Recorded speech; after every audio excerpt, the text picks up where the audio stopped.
What's going on YouTube? I just thought I would finally do my first review of the movie Prey, not the video game.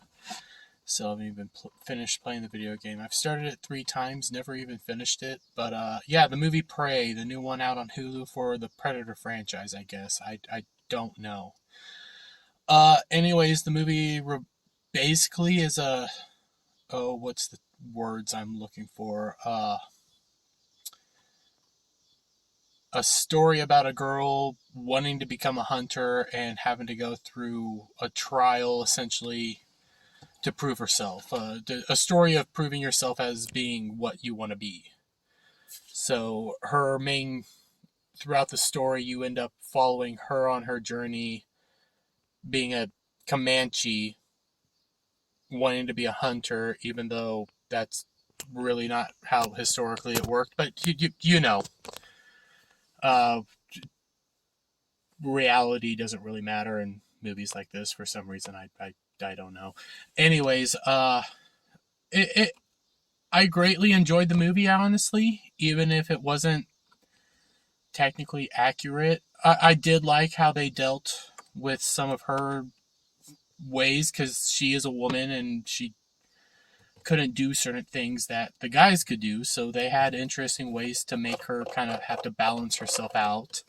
A lot of the times it was her trying to face some of her fears and trying to just go that extra difference to help prove that she is worthy of being what is known as a war chief, I guess. I still can't fully figure out what the heck happened at the end, but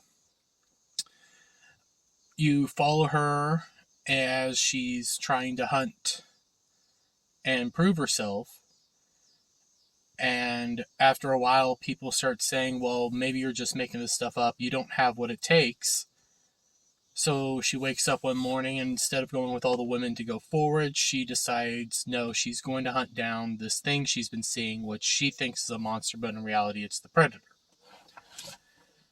And as she continues on this journey of hunting the predator, she's growing in her own way. Which brings me to one of my biggest pet peeves, which is the tomahawk stuff. Yeah. Uh, it's a cool idea to attach a rope at the end of a tomahawk so you could repeatedly pull it back and stuff, but practicality, it doesn't really work that way, especially the way she was using it. It was like she could throw it one way and then throw it the other way, and it would always just land perfectly at the start, and it doesn't really work that way. It's a lot of forward momentum that you have to boo. You can't just, pull a rope constantly and get it to work each time. Uh, I think my biggest pet peeve with the movie was tomahawk stuff. There was some plot armor in areas, but back to the story. You travel with her, but simultaneously, while she's. Sorry about that cut. I got a text message and stuff. But you travel with her as she's hunting down the predator, essentially. And one of the first moments you get to see her witness the predator, even though, well, before that, you have just small little parts with CGI that I wasn't too fond of, but you had like showing the predator and how he acts. So the first time you kind of see the predator interact with stuff was an ant crawling on his leg, a mouse eating the ant, a snake eating the mouse, and then a snake attacking the predator and the predator killing it easily. Happened again with a wolf. But the first interaction that the girl, who I can't pronounce her name, half the time I thought it was Muna. Then I heard Marua. One time I'm pretty sure her name was Naruto, like from Naruto. But so I'm just calling her girl for right now because I can't tell you what the heck her name was. But the first time you interact with her is when she encounters a bear eating a deer. The wind blows, the bear starts chasing her, and she hides into that wonderful little beaver den that I don't think that's really how it works. And then the predator comes down and starts attacking the bear because the bear is scared of the predator. Two alpha beasts fighting. And you finally get to see the predator in action, and I liked it. I liked it a lot. Yeah, I got to watch a predator fight a bear. I thought that was pretty darn cool. The story continues. She's getting scared. She then has to re-encounter with the hunters that are a part of her tribe and everything, and they're told to bring her back. So she has a fight with a guy with weird hairdo and red feathers in his hair. And they fight, and she loses to him because, again, there's a difference there. So she's being forcibly taken back, but the predator watched the entire interaction with her and the hunters. So there towards the end, after a while, the predator tracks them, gets them down, and starts scaring them. And first off, they stop for a break. One of them goes to the bathroom, and as I will lovingly call him, Sit and Squat. Yes, his name is Sit and Squat from now on, because I don't know. That's one of my complaints about the movie is I can't tell you what their names are. I know two characters, the girl who I'm pretty sure is named Naruto, and the boy who I'm pretty sure is named Taby. Like Toby, but with an A. Taby. But, so you had Sit and Squat. He went off to go sit and squat. And then three other guys began getting scared along with the girl beginning one to escape because she knows what's coming. And the tension builds slowly and everything, and it's a possum at first, and then you see the three dots. And you're like, crap, this is going to be energy weapons. And I'm happy with what they did. I actually do really like the 3 metal bolts that they're shooting out and how they did that. I'd love to know the science, try to figure out the science behind that, because that looks interesting. But probably not practical, but you start seeing the predator slowly, just how different humans are from the predator. Especially primitive humans versus the predator. It's one-sided through and through. And the predator wipes out the 3 hunters. The girl starts running away, gets into some tall grass, ducks down because Sit and Squat is there. Yeah, he's there, and he thinks he can ambush and get the predator. Well, he doesn't realize that the predator has heat-seeking capabilities. Well, not heat-seeking, but can see heat. So he's sitting there in the tall grass preparing to shoot a arrow, and bam, the predator gets him. So the girl starts running towards the other end of the predator almost gets him. They start running. The predator is then chasing them, and the predator jumps and kills Sit and Squat. R.I.P. Sit and Squat. From there, you have the girl bolting to the other side where there's some more woods.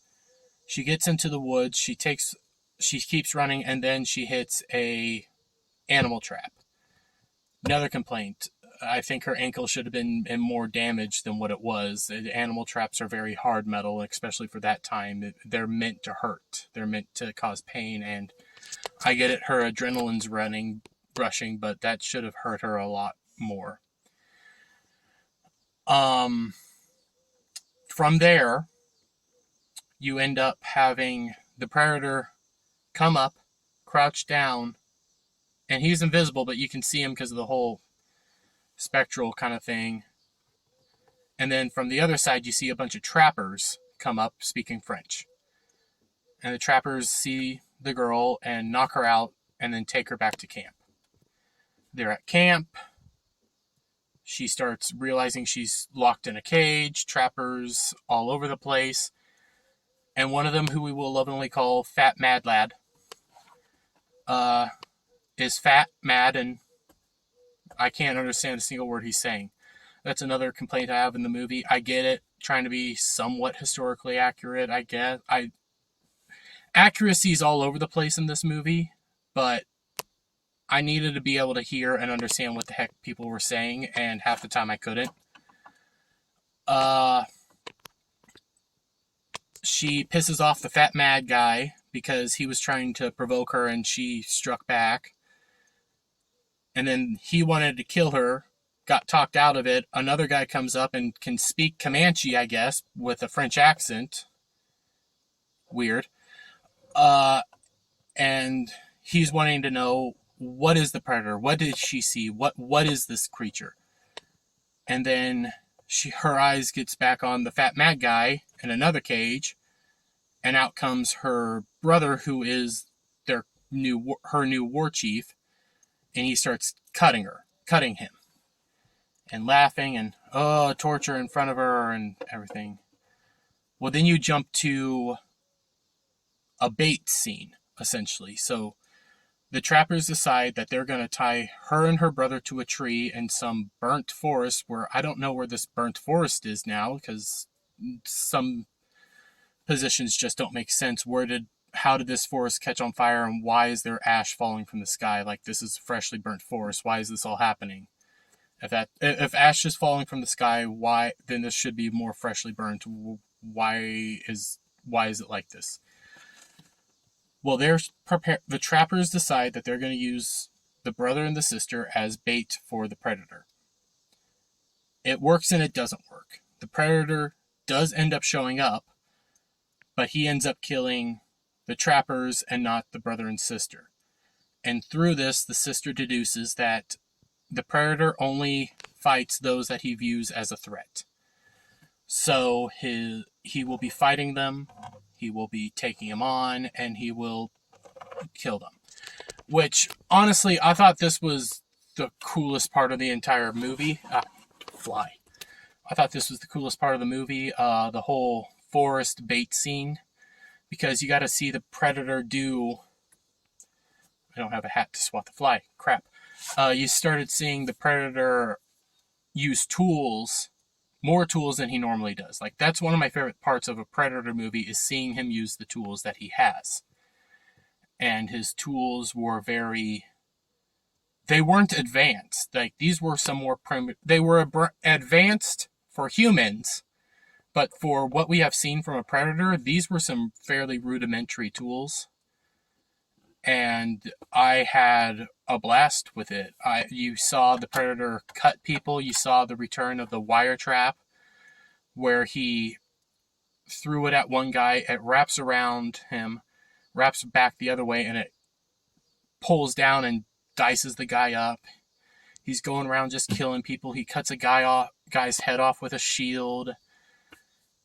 His armor's tough enough to block bullets, so one guy comes up, shoots him in the head, but it ricochets and hits the other guy in the head and stuff. So I loved that scene, and I thought, I wish I knew how it properly ended, because the girl and the brother and the sister escape, and while the predator is attacking, the sister recants a story she saw of a beaver trying to escape a rising tide. The beaver got his leg stuck in some rocks, so in order to survive, it ate off his leg. And she decides to try a similar thing, except she has a bear trap there. Again, I'm not too fond with this scene, because I think something else should have happened, technically, with timing and human speed and stuff like that, but she decides to use a rock with the bear trap. She throws the rock onto the bear trap, getting the bear trap, and moving her hand in time for the bear trap to only snip off the rope that's tying her and her brother to the tree. Excuse me. So from there, she runs back to the trapper's camp to get her pet dog, which has been traveling, and I forget that the dog even exists half the time, because I don't even know what the purpose of the dog is until one of the final scenes. And the brother goes off to get horses so they can run back to camp to warn everybody and get everybody to safety. Well, before the predator leaves this whole burnt-out forest, he sets up, the predator bomb, what we think is the predator bomb. and it's really cool.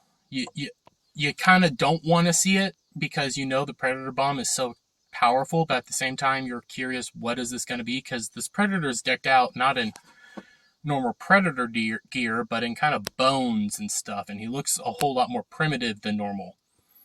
So he gets his whole wrist thing set up, he drops it on the ground, he escapes through the trees, and then you start hearing the beepings and everything, and you see a couple of the French trappers, the ones that are remaining, including our fat mad lad. They start looking at going over to the beeping, and they realize that it's beeping, and the fat mad lad decides to book it the other way, away from the bomb, essentially. So you then have the bomb go off, but it's not actually a bomb. It shoots out 3 little discs, and this is one of the parts I have a complaint about, is I wanted to know what those discs did. They did a distance scene where you saw the 3 discs shoot out a different way because they were lighting up, and then stuff shook and you didn't really know what the heck just happened. So then we go back to the girl. We're back at the trapper camp, and the trapper camp, her dog's tied up. There's some trappers left. They're trying to round stuff up so they can leave. And she has to fight her way through the trapper camp to get to her dog and to get her stuff. Another hard cut. My phone overheated. Anyways, she had to fight her way through the trapper camp to get her stuff, to get her dog. And then as she's fighting her way, the trapper that could speak Comanche and a French accent showed up, and he had a gun, and one of his legs was cut off. So what he ended up asking her to do was help treat his wounds, and she knew medicine and stuff, so she assisted in treating his wounds. And this is where one of the big plot points of the story comes in, which I don't know how it actually works, and I'm kind of concerned. There's a plant that she has that can cool blood and help restrict its flow. So she gives it to him after treating his wounds to help restrict the flow, and then the predator shows up. She hides and then watches as the predator walking up, for some reason, can't see the guy without a leg. And it's because his blood's cooled off. But the predator ends up stepping on the guy without a leg. He yells in pain, and the predator kills him. From there, the dog starts running up, barking. The predator is about to kill the dog, and then the brother shows up riding horseback, yelling like the Comanches did, and knocks off the predator's helmet, and the predator fires his little bolts. But this is when we notice that the predator's little targeting system is where the bolts land. That's where they land. So wherever the target is, wherever the red dots are, that's where those bolts are going to land. So he fires those 3 shots, and they keep hitting a tree and not what he's actually aiming at, because that's not where they're aiming. And I'm wondering why the heck the predator shot those 3 bolts now, because he knew his helmet wasn't on. So what was he trying to do? Anyways, the brother and the sister start having a small fight with the predator, and the brother's doing pretty good with the predator. He has the predator's spear. He stabs him with the spear. He keeps shooting him with an arrow over and over again, similar arrow, and he keeps stabbing the predator. The sister then pulls out one of the flintlock pistols and tries to fire it. It doesn't work. She didn't load it right. So she then goes off, tries to reload it. The brother's fighting, and as the brother's kicking the predator's ass, the predator goes invisible and disappears. Sister has a loaded gun. Brother's ready to keep fighting, and they don't know where the predator is. That's when the brother gets the idea that the predator is locked on him, so he has to stay and fight, and she needs to run. So in the end, the predator shows up behind the brother, attacking the brother, brutally injuring him, stares down the sister, and then before he can do anything to the sister, the brother gets one final blow in before the predator kills him, and the sister runs off. We then see her again at a river, mourning the death of her brother. She falls asleep and wakes up, and across the river you see Fat Mad Lad, all the way on the other side, and she's ready to shoot the gun, but she decides not to. Instead, she knocks him out and tortures him, and cuts off his leg and talks about how you bled my brother, so I'm gonna bleed you. And then after that, she gets him convinced that he can kill her, but he can't. Oh, I also forgot this part. The sister shot. No, I'm coming up to that. The brother, not the Fat Mad Lad, fires, misses. The predator is still there watching this and sees that the Fat Mad Lad has a gun, so he views him as a threat. Kills the Fat Mad Lad. The sister then, because she took the orange petal stuff, she's cold, so the predator can't see her. She uses that to sneak up behind the predator, shoot him once in the back of the head, steal his helmet, and then go set up for the final encounter. The final encounter is her using a bunch of booby traps, using quick skills, quick attacks, and things of that nature, and I really liked how they set this up because I thought it would work. Death by 1,000 cuts, essentially. I thought that was a really cool idea. And they fight in a wooded area where I skipped over this part earlier, but I didn't really think it was important, but she stumbled into a mud pit and had to fight her way out by throwing her tomahawk multiple times as like a grappling hook. It was weird. Anyways, so she's fighting in this general area. She ends up multiple little dags here and there. The dog's essentially helping. It's hard to see. Apparently the dog, she uses her tomahawk, throws it at him, but the dog catches it in his mouth. And then as she's getting thrown around but doing cuts here and there, dog shows up behind her finally. And she's also having to use the terrain to her advantage to try to move stuff around to try to get away from certain death. So the dog shows up towards the end of the fight, had tomahawk in hand.